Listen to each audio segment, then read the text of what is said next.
Dear students, today we are going to discuss second lesson of economics. The name of the lesson is People as Resource. Here in this particular chapter, we would study how the population of a country can become resource और can become liability. Sir liability क्या होता है? जब किसी country की population educated ना हो, उसकी हेल्थ अच्छी ना हो, तो वो पॉपुलेशन उस कंट्री के लिए एक बर्डन, एक लाइबिलिटी बन जाती है। जबकि जिस किसी कंट्री में people are healthy, people are highly educated, people are having the skill knowledge, then the people of that country can be turned into asset, ASSET asset। इस प्रकार आप पाओगे किसी भी कंट्री की जो पॉपुलेशन है उसको रिसोर्स में कन्वर्ट किया जा सकता है। किसके द्वारा? By investing in the field of health and education. उस देश के लोगों की हेल्थ और एजुकेशन का जो एरिया है उसके ऊपर स्कूल खर्चा करके, पैसा लगा के पेरेंट्स और गवर्नमेंट उसके ऊपर इन्वेस्टमेंट करे, गवर्नमेंट हॉस्पिटल्स पे फोकस करे, मेडिकल साइंस पे फोकस करे, वो पॉपुलेशन उस देश के लिए एक एसेट में कन्वर्ट हो सकती है, हो जाती है। बट सेकंड किसी कंट्री में जो पॉपुलेशन है, यदि उसकी हेल्थ प्रॉपर नहीं है, उसकी एजुकेशन प्रॉपर नहीं है, वो लोग उस देश में वो एक बर्डन और लाइबिलिटी की तरह काम करते हैं। इस पर्टिकुलर चैप्टर में आप एनसीईआरटी में पढ़ेंगे कि चैप्टर का कोशिश यही है, चैप्टर में यही कोशिश की गई है कि किस प्रकार किसी देश की पॉपुलेशन किसी कंट्री की इकोनॉमी के लिए एक एसेट में कन्वर्ट हो जाए, न कि लाइबिलिटी में। आपने देखा होगा ह्यूमन पॉपुलेशन ह्यूमन कैपिटल और रिसोर्स में कन्वर्ट हो जाती है जब उनके ऊपर इन्वेस्ट किया जाता है in the way of education, in the way of training और in the way of medical care. इस प्रकार human capital is the stock of skill and productive knowledge. What is human resource या what is human capital? It is the stock. ये grouping है एक व्यक्ति में required skills की और गुड्स को प्रोड्यूस करने की नॉलेज की। इस पर्टिकुलर चैप्टर में आप ये भी पढ़ेंगे कि किसी कंट्री की जो वर्किंग पॉपुलेशन होती है, सर वर्किंग पीपल कौन होते हैं? किसी भी कंट्री की जो पॉपुलेशन है वो 3 कैटेगरीज में डिवाइड होती है: children, adult and aged. 0 to 14 years are categorized as children, 15 to 59 15 to 59 जो पॉपुलेशन होती है किसी भी कंट्री की, वो वर्किंग पॉपुलेशन कहलाती है, वर्किंग एज ग्रुप लोग कहलाते हैं। और जिस किसी कंट्री में 59 प्लस के जो लोग कहलाते हैं वो एजड कहलाते हैं। और वर्किंग पॉपुलेशन में से ही ज़्यादातर लोग काम करने वाले होते हैं। आप इस पर्टिकुलर चैप्टर में ये भी पाएंगे कि किस प्रकार वर्किंग पॉपुलेशन देश की जीडीपी और जीएनपी में रोल प्ले करता है। यहाँ पे पर्टिकुलर आप लिखा हुआ पाएंगे gross national product. But GNP को समझने से पहले हमें जीडीपी को समझना पड़ेगा। Sir what is GDP? You have already studied that. There are 3 sectors of economy: primary, secondary, tertiary. इन तीनों सेक्टर से जो फाइनल गुड्स बनती हैं in a country, in a particular year, उन सभी के टोटल को हम जीडीपी कहते हैं। अर्थात in other words the total production from all the 3 sectors of economy in a particular year of the final goods is called GDP. Sir, then what is GNP? जब GDP में से जो विदेशी लोग, जो फॉरेनर्स इंडिया में earn कर रहे हैं, उनकी इनकम को तो माइनस कर दें, और जो इंडिया के लोग अदर कंट्रीज में काम कर रहे हैं उनकी इनकम को ऐड कर दें, तो हमें ग्रोस नेशनल प्रोडक्ट प्राप्त हो जाता है। लाइक अदर रिसोर्सेज, दूसरे रिसोर्सेज की तरह human beings are also resource. हम किसी देश की पॉपुलेशन को जब रिसोर्स की तरह देखते हैं तो लार्ज पॉपुलेशन बेटा हम नेगेटिव साइड में देखते हैं। जैसे India second largest populated country, but Bharat सरकार की कोशिश है सभी को अच्छी हेल्थ फैसिलिटीज़ मिले, सभी को एजुकेशन मिले, ताकि लार्ज पॉपुलेशन को एक नेगेटिव पॉइंट न बनाकर इसे पॉजिटिव पॉइंट की तरह देखें। केवल हम ये नहीं माने कि large population is there, more food requirement is there, more educational facilities are required, more health facilities are required, अरे हम तो क्या करेंगे, ये सब समस्याएं नेगेटिव बनाती हैं। हमें क्या करना चाहिए, मोर पॉपुलेशन है, हम हेल्थ फैसिलिटीज़ देंगे, हम एजुकेशनल फैसिलिटीज़ देंगे। इस प्रकार when the existing human resource is further developed by becoming, इस प्रकार ह्यूमन बींग्स की जब एजुकेशन और हेल्थ पे हम खर्चा करते हैं, इन्वेस्टमेंट करते हैं, तो ये ह्यूमन कैपिटल फॉर्मेशन हो जाता है। इन्वेस्टमेंट इन ह्यूमन कैपिटल अर्थात इन्वेस्टमेंट इन ह्यूमन बींग्स हम 2-3 तरीके से कर सकते हैं, जैसे through education, through providing the training, through providing the medical facilities, जिसके कारण बदले में हमारे सामने अच्छा आउटपुट निकल के है। अब आपने देखा होगा एक पढ़ा लिखा व्यक्ति डायरेक्टली अपने लिए अर्न करता है, दूसरा साथ के साथ वो हेल्दी भी है तो अपने लिए अर्न करता है, एज वेल एज वो इनडायरेक्टली सोसाइटी के लिए भी प्रोडक्टिव है। अब आप यहाँ देखेंगे इंडिया में जो ग्रीन रिवोल्यूशन है, you have already studied that. S Swaminathan is known as the founder, is known as the father of green revolution. Green revolution 1960s के डिकेड में आया, ग्रीन रिवोल्यूशन 1966-67 ईयर में आया। ग्रीन रिवोल्यूशन के कारण वीट और rice पे पर ज़्यादा प्रोडक्शन बढ़ा।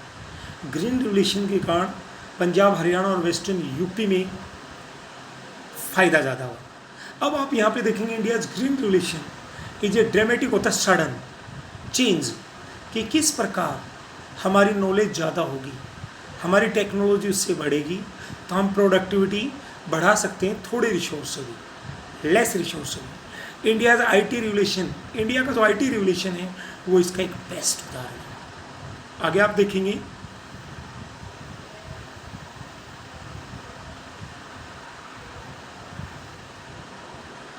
in this particular example, here you are seeing a picture.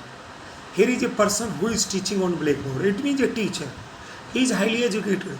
He is healthy. So he is teaching the students. Directly he is getting money for his family. And indirectly he is beneficial for society. Because he is productive for society. Second, here you can see a doctor. He is treating the patients. He is earning money as well as treating the patients who are a part of society. You can see the example of like tailor or a mechanic. Not only do, अब देखिए more educated people है और healthier population है, वो केवल higher income यार नहीं करते, उनसे इनडायरेक्टली सोसाइटी को भी बेनिफिट होता है, सोसाइटी को भी बेनिफिट होता है। सेकेंड, ह्यूमन रिसोर्स हैं, they are superior than other resources. किस प्रकार, चाहे वो लैंड हो चाहे फिजिकल कैपिटल हो, ह्यूमन रिसोर्स इनसे बेटर है। क्यों? क्योंकि लैंड और फिजिकल कैपिटल तब तक यूजफुल नहीं बन सकते, तब तक यूजफुल नहीं बन सकते जब तक ह्यूमन रिसोर्स इन सबको कंबाइन ना करें। फॉर मैनी डिकेड्स, कई वर्षों तक, कई दशकों तक लार्ज पॉपुलेशन को इंडिया में भी लाइबिलिटी माना जाता था, बर्डन माना जाता था, ना कि asset. But a large population need not be liability, इसे लाइबिलिटी नहीं मानना चाहिए। It can be turn into A productive asset, इसे हम प्रोडक्टिव एसेट में कन्वर्ट कर सकते हैं। सर कैसे? Through the investment in human capital. Sir ये कैसे होगा? एजुकेशन के द्वारा, हेल्थ के द्वारा, ट्रेनिंग के द्वारा एंड एग्रीकल्चरल वर्कर्स का, जैसे आपने देखा ग्रीन रिवोल्यूशन में। हेयर आर 2 एग्जाम्पल्स जो आपको ये समझाएंगे कि किस प्रकार हेल्थ और एजुकेशन रोल प्ले करते हैं। यहाँ पे साकाल नाम का एक बच्चा है, 2 फ्रेंड्स थे 10 से 11 साल के। One was Vilas, another was Sakal. ये समझाने के लिए एग्जाम्पल है, केस स्टडी बोलते हैं इसे।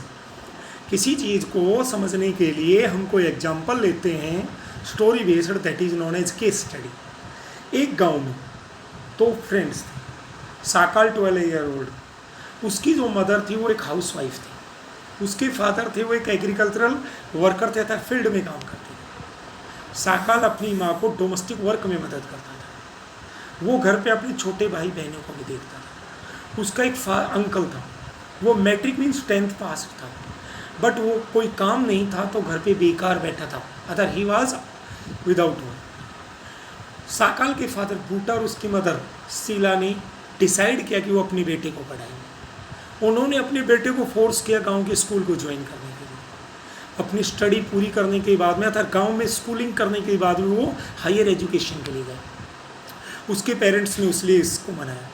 उसके पेरेंट्स ने एक एजुकेशनल लोन लिया और उसे एक वोकेशनल ट्रेनिंग कराई, जैसे कंप्यूटर होता ITI की तरह, IIT नहीं, ITI की तरह। साकाल इंटेलिजेंट स्टूडेंट था, मेरिटोरियस था, स्टडीज़ में उसका शुरू से ध्यान था। उसने बड़ी वीगर एंड एंथुसियाज्म मीन्स बड़े मन से पढ़ाई की। जैसे उसका कोर्स पूरा हुआ, एक प्राइवेट कंपनी में उसे जॉब मिली। उसने एक नया सॉफ्टवेयर डेवलप किया। सॉफ्टवेयर डेवलप से उस कंपनी, उस फर्म और कंपनी की सेल बढ़ गई। इस प्रकार कंपनी ने उसकी सर्विस के लिए उसे प्रमोशन भी दिया और अच्छी इनकम सैलरी दी। यहाँ पे आपने देखा साकाल की लाइफ में किसने रोल प्ले किया? एजुकेशन। सेकंड, आप एक और एग्जाम्पल यहाँ आपको देखने को मिलेगा। सेकंड पर्सन विलास, वो भी 11-12 साल का बच्चा था, सेम विलेज में था। उसके फादर एक मछुआरा था, फिशरमैन था। His father passed away means died when he was only 2 years।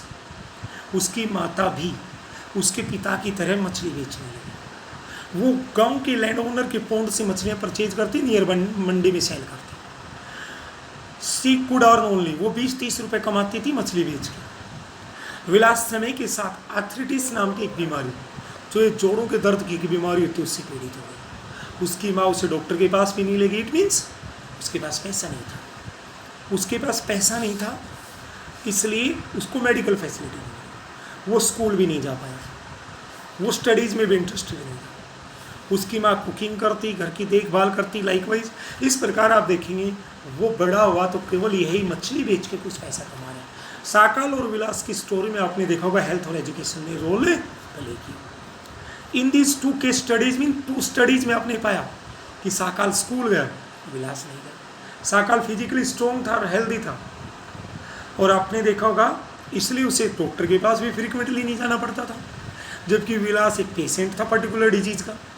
उसकी मम्मी के पास, उसके पेरेंट्स के पास शॉर्टेज ऑफ रिसोर्स थी, लैक ऑफ रिसोर्स मीन्स था जो डॉक्टर को नहीं दिखा पाया। Sakal acquired A degree in computer programming. Sakal found a job in private firm, while Vilas continued with the same work as his mother. He earned a degree of a small income like his mother. ठीक है।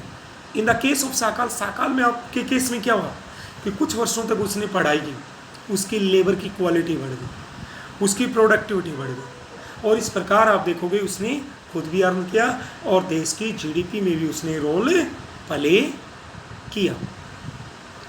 Then आप पाएंगे इस प्रकार उसको salary भी अच्छी मिली दूसरी से। इन केस ऑफ विलास ऐसा कुछ नहीं हुआ, न हेल्थ थी न एजुकेशन थी, उसकी माँ की तरह ये मछलियाँ बेचता है। इस प्रकार investment in human resources through the education and medical care उसको हाई रेट ऑफ रिटर्न देता है, अर्थात अच्छी प्रोडक्शन उसको मिलता है, उसकी सर्विस के बदले अच्छा पैसा उसे मिलता है। ठीक है, इसी प्रकार आप भी ऐसे कर सकते हैं। जैसे एक व्यक्ति शेयर मार्केट में पैसा इन्वेस्ट करता है, उसको बेनिफिट मिलता है। लाइकवाइज एक चाइल्ड विद इन्वेस्टमेंट मेड, एक बच्चे के ऊपर उसके एजुकेशन और हेल्थ पे पैसा खर्च हुआ, उसने यील्ड मीन्स प्रोड्यूस किया higher return in future in the form of higher earnings and greater contribution to society. Educated parents are found to invest more heavily on the education of their children. आपने देखा भी होगा those parents who are highly educated, वो other parents की बजाय अपने बच्चों की हेल्थ और एजुकेशन पे ज़्यादा खर्च करते। सर क्यों? क्योंकि आज वो पढ़े लिखे होने के कारण वेल सेटल्ड हैं, उन्होंने एजुकेशन और हेल्थ रूपी जो चीज़ें हैं उनका बेनिफिट उठाया है। ये चीज़ें वो भी अपने बच्चों को देना चाहते हैं, इसी प्रकार वो अपने बच्चों की देखरेख करते हैं, और इस प्रकार उन फैमिली में एक वर्चुअस साइकिल में एक प्रॉपर साइकिल डेवलप हो गया है, एक अच्छा सा साइकिल डेवलप हो गया। जबकि जो पेरेंट्स खुद एजुकेटेड नहीं है वो अपने बच्चों पे कम खर्च कर रहे हैं। 100% ऐसा नहीं है, बट बहुत सारा ऐसा है। उन फैमिलीज में एक वीसीएस होता है, नेगेटिव साइकिल डेवलप हो जाता है। जापान जैसे देश शुरू से ह्यूमन रिसोर्स पे खर्च करते रहे। They did not have any natural resource. Japan में नेचुरल रिसोर्सेज नहीं है, बट आज वो डेवलप्ड कंट्री है। सर कैसे? वहाँ पर ह्यूमन रिसोर्स होंगे, वो रॉ मटेरियल परचेज करते हैं, उनको फिनिशिंग गुड में कन्वर्ट करते हैं। वहाँ के लोग हाईली एजुकेटेड हैं, तो इस प्रकार उनको कोई दिक्कत नहीं है। Okay dear students, next day we would start economic activities by man and women. और you have in previous classes studied that primary sector. What is primary sector? Which activities are the part of primary sector? What is secondary sector? What are the examples of secondary sector? What is the tertiary sector or service sector? What are its examples? इसके बारे में what are economic activities? What are non-economic activities? What are market activities? What are non-market activities? इन सब के बारे में कल हम discuss करेंगे। साथ के साथ आप यह भी देखेंगे कि due to historical and cultural reasons कि आप देखेंगे मैन और वुमेन की जो घर में काम का बंटवारा होता है वो बड़ा ही इफेक्टिव रहे, अगर बड़ा ही इफेक्टेड रहे, इस बारे में भी हम पढ़ेंगे। दूसरा, आज भी इंडिया में बहुत सारी हाई पेड जॉब्स में महिलाओं का रेशियो कम है। उसके पीछे क्या कारण है, उन कारणों के बारे में भी कल हम स्टडी करेंगे। देन क्वालिटी ऑफ पॉपुलेशन, किसी देश की पॉपुलेशन की क्वालिटी क्या होती है, एजुकेशन और हेल्थ पे इफेक्टेड होती है, ये चीज़ें हम सब डिस्कस कल करेंगे। आज के लिए बेटा इतना ही। आपको इसको गो थ्रू होना है और जो डाउट्स हैं वो मेरे पर्सनल नंबर पे आप शेयर करेंगे। Okay, good bye.